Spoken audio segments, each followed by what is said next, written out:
जय हिंद। स्वागत है आप सभी का आज की इस क्लास में।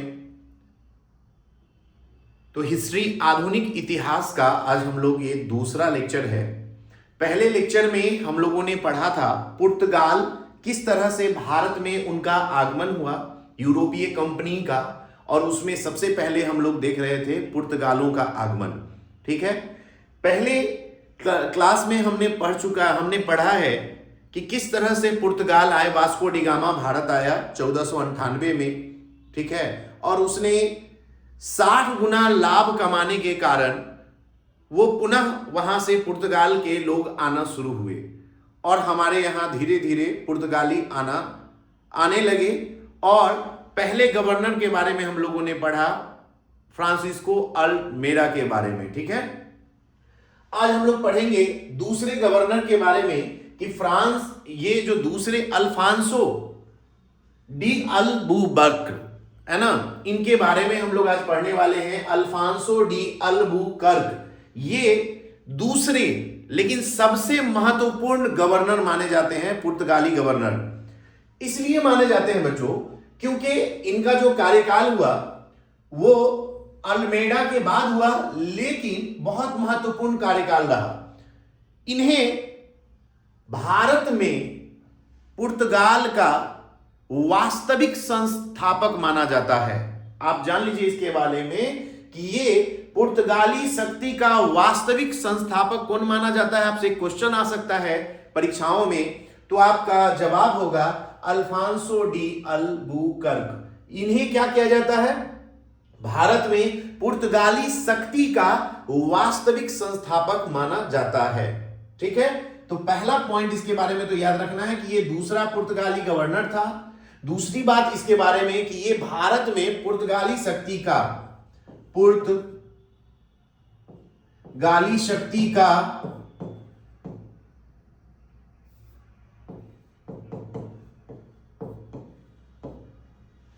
वास्तविक संस्थापक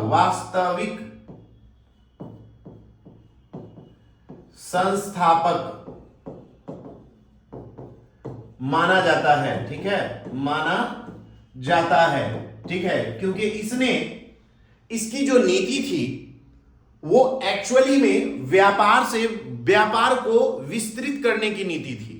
जैसे हम लोगों ने फ्रांसिस्को अल्मेडा के बारे में पढ़ा कि अल्मेडा का क्या था, पहले जो गवर्नर थे उनकी नीति को हम लोग शांत जल की नीति कहते थे। तो वो शांति से सिर्फ व्यापार करना चाहते थे, लेकिन इनका काम सिर्फ व्यापार करना नहीं था बल्कि क्रिश्चियनिटी को और बढ़ावा देना।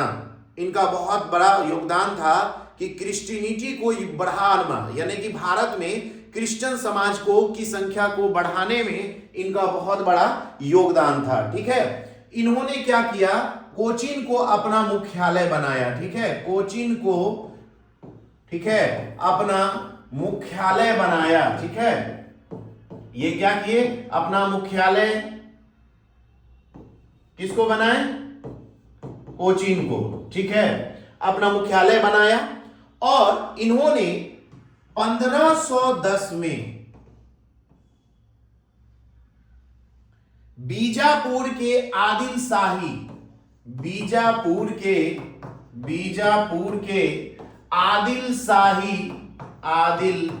शाही है ना, घराने को हराकर, या यूं कहिए शासक को हराकर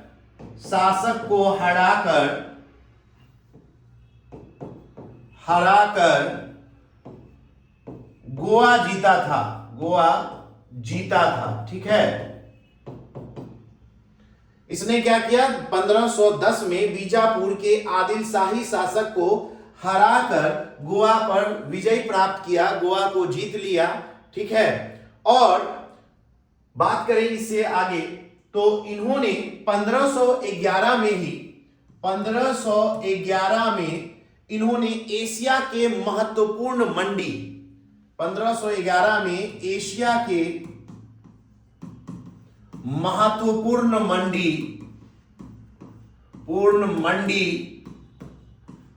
ठीक है, जिसका नाम था मलक्का। ठीक है, जिसका नाम था मलक्का, इस पर अपना कब्जा कर लिया, यानी इस पर अपना अधिकार कर लिया, इस पर अपना नियंत्रण कर लिया। एशिया के महत्वपूर्ण मंडी मलक्का पर, है ना, नियंत्रण कर लिया था। ठीक है, इन्होंने 1511 में एशिया के महत्वपूर्ण मंडी जिसका नाम मलक्का था उस पर क्या किया, अपना नियंत्रण कर लिया। ठीक है, तो इन्होंने क्या क्या किया, हम लोग इस पे अभी चर्चा कर रहे हैं। आज हम लोग किसके बारे में पढ़ रहे हैं, तो आज हम लोग आधुनिक इतिहास में पुर्तगाली शासक के बारे में आगे पढ़ रहे हैं कि पुर्तगाली शासक का दूसरा जो गवर्नर था वो कौन था, अल्फांसो डी अल्बुकर्क, भारत में, है ना।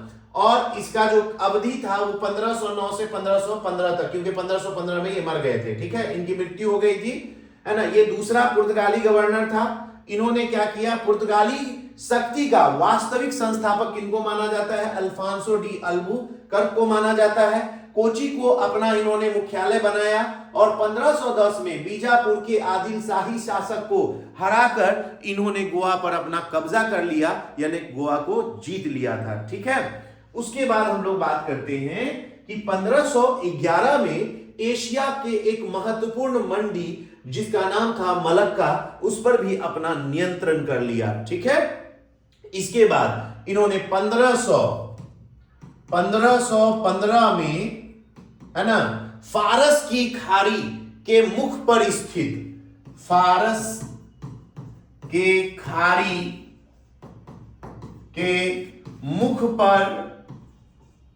स्थित हरमुज पर, ठीक है, अपना कब्जा कर लिया, अब पर अधिकार कर लिया। ठीक है, अधिकार कर लिया। तो जान लीजिए इस पर किस पर अधिकार कर लिया, इन्होंने 1515 में फारस के खाड़ी के मुख पर स्थित हरमुज पर, यह क्वेश्चन पूछा हुआ है कई एग्जामिनेशन में, बीपीएससी वगैरह में पूछा जाता है कि हरमुज पर अधिकार किसने किया था, तो हरमुज पर अधिकार किया था, है ना, दूसरे, है ना, पुर्तगाली गवर्नर जिनका नाम था अल्फांसो डी अल्मेडा, है ना। इन्होंने इस पर क्या, अल्फांसो डी अल्बुकर्क, इन्होंने क्या किया, कब्जा कर लिया। ठीक है, चलिए अब इसके बारे में जान लीजिए कि इसने अपने क्षेत्र में, इनका जो क्षेत्र था, इसने अपने क्षेत्र में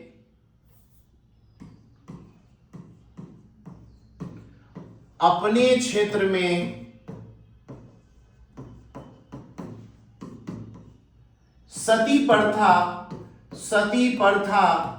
पर रोक लगा दिया। मैंने बार बार कह रहा हूं कि सती प्रथा पर रोक, ध्यान दीजिए, अपने क्षेत्र में, पूरे भारतवर्ष में इसने रोक नहीं लगाया था, बल्कि इसका जो अधिकार क्षेत्र था, है ना, उस पर इसने क्या किया, उस अधिकार क्षेत्र में इसने अपने अधिकार क्षेत्र में सती प्रथा जैसी जो प्रथाएं थी, जिसमें आपने पढ़ा होगा कि महिलाओं को क्या किया जाता, उनके पति की मृत्यु के बाद उसकी चिता पर ही के साथ जला दिया जाता था, है ना। तो ये सिस्टम था पहले।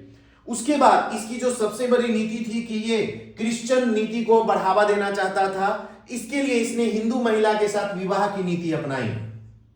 इसने हिंदू महिला के साथ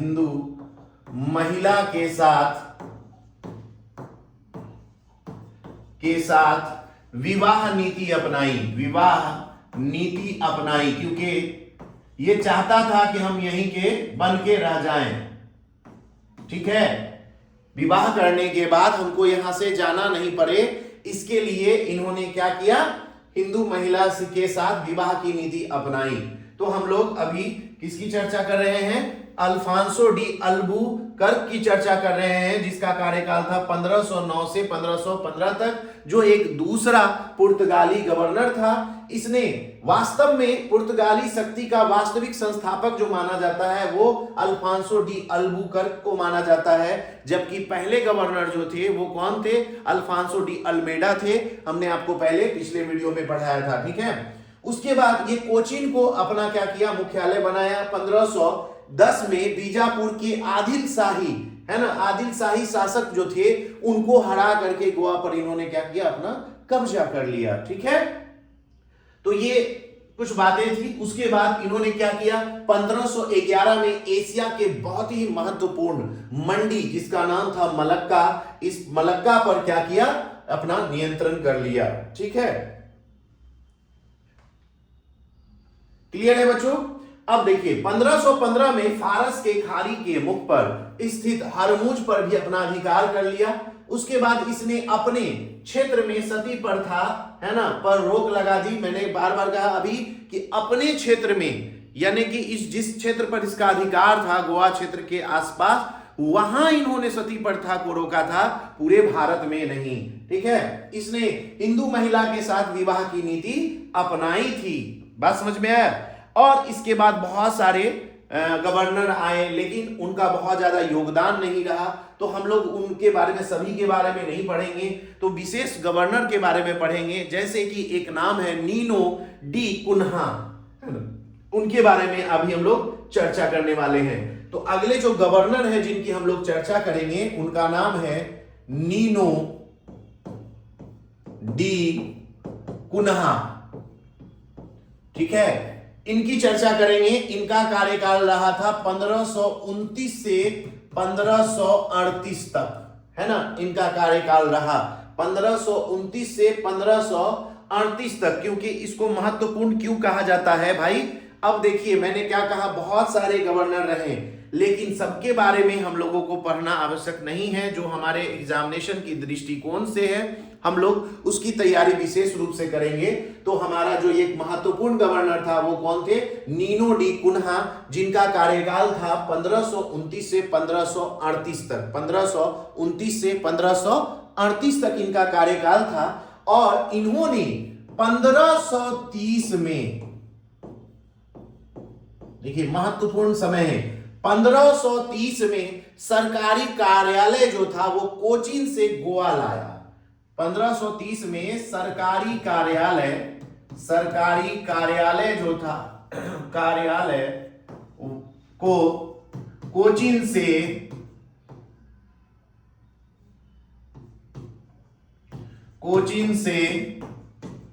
गोवा लाया।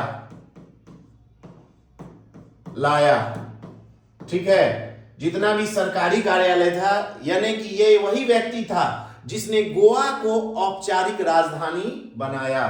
ठीक है, इसने गोवा को औपचारिक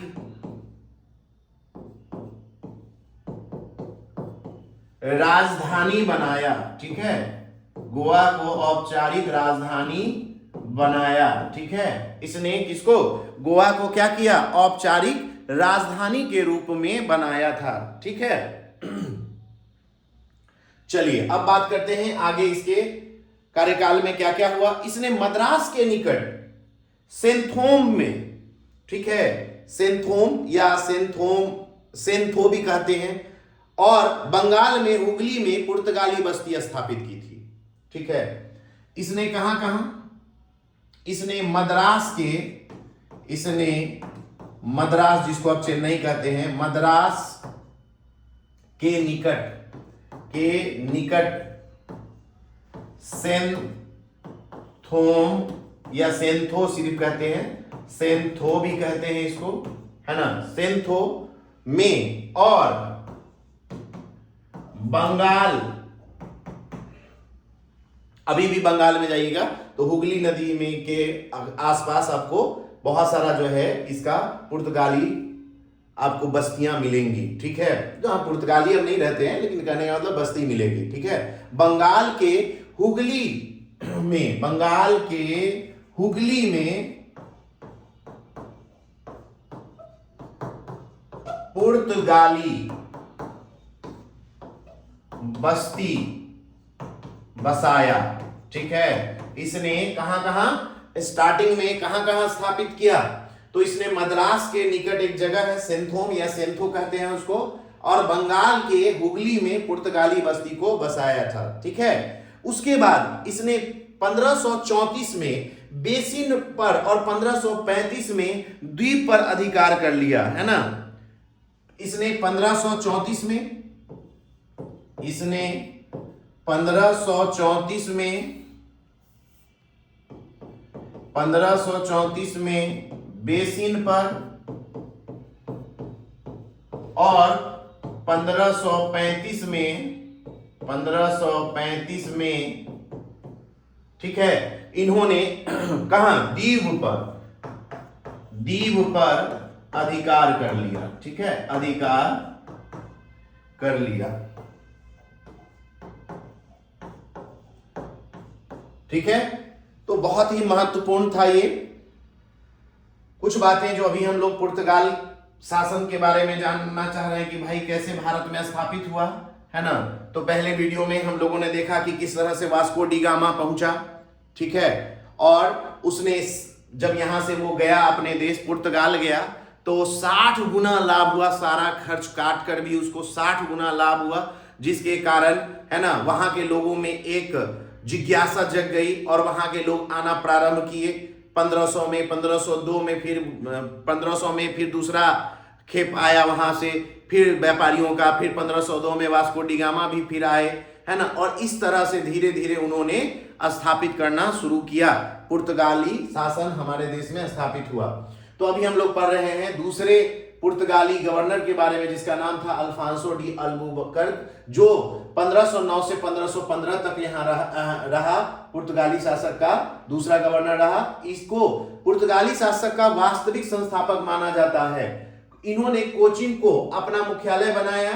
1510 में बीजापुर के आदिल शाही, है ना, घराने को या इनके ये शासक को हराकर इसने गोवा को अपने कब्जे में कर लिया और उसको जीत लिया।